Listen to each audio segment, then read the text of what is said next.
In the fourth fight on the prelims, we got a men's bantamweight matchup between Danny Chavez going up against Kai Kamaka III. We got Danny Chavez, who is 11-4 and is the plus 100 underdog, and then you got Kai Kamaka III, who is 8-4 and is the minus 120 favorite.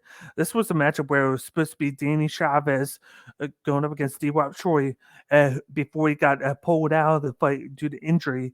So Kai Kamaka III is a late replacement a couple weeks before ago that he got announced that he was put into this fight. And he's a similar fighter as Chavez's former opponent, so it basically makes up for the similar style of what it was going to be. So for Chavez, he didn't have to really do too much to change up his plans for for game plan for Kamaka. But first, we got Danny Chavez. He has fast hands and likes to fight off his back foot. He has boxing combinations that he uses to counter. He looks for check right hook often and keeps his hand on the center line too much. So he basically at times puts himself up to get hit because the fighter's going to know where his head's going to be. He has great calf kicks and uses them to set up his striking when his opponents are hurting. He has a tendency to bite on feints and backing up too much. He tends to back up to set up his counters and then his leg kicks. So with backing up, it sets you up for being taken down or getting hit in certain situations. He tends to lean to the right when distance is lessened, and he has okay takedown defense, and his cast tank lessens later on in fights.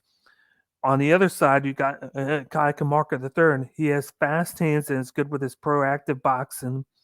He has a nice counter 1 and 2 and is heavy on the lead leg.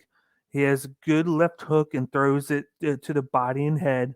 He needs to improve defensively and he gets caught in boxing range most times.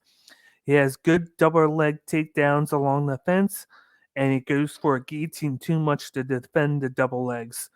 And one good thing on his side is he has great pace and cardio.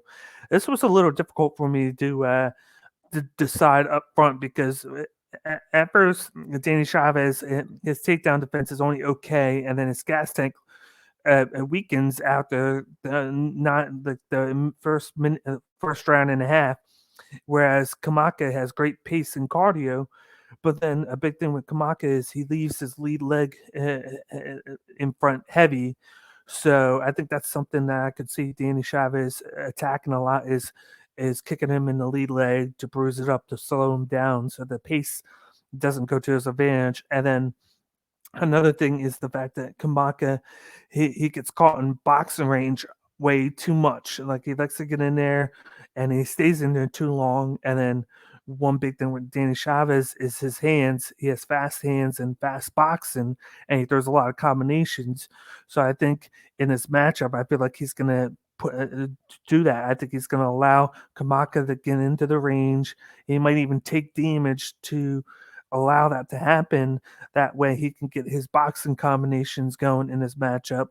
And I feel like with between that and the leg kicks that are going to slow down Kamaka, a lot of people are going to go with Kai Kamaka just because of Chavez's gas tank and the fact that like he bites on feints and is backing up. And they might think that Kamaka's going to try and take him down, but I think in this matchup, I'm going with Danny Chavez by round 2 knockout. I think I was leaning towards unanimous decision by Danny Chavez, but I think with the matchup and how he's going to have a lot of chances to throw combinations and leg kicks at Kamaka, that Kamaka's going to put himself in a situation where he's going to get caught with a bad shot and it's going to knock him out.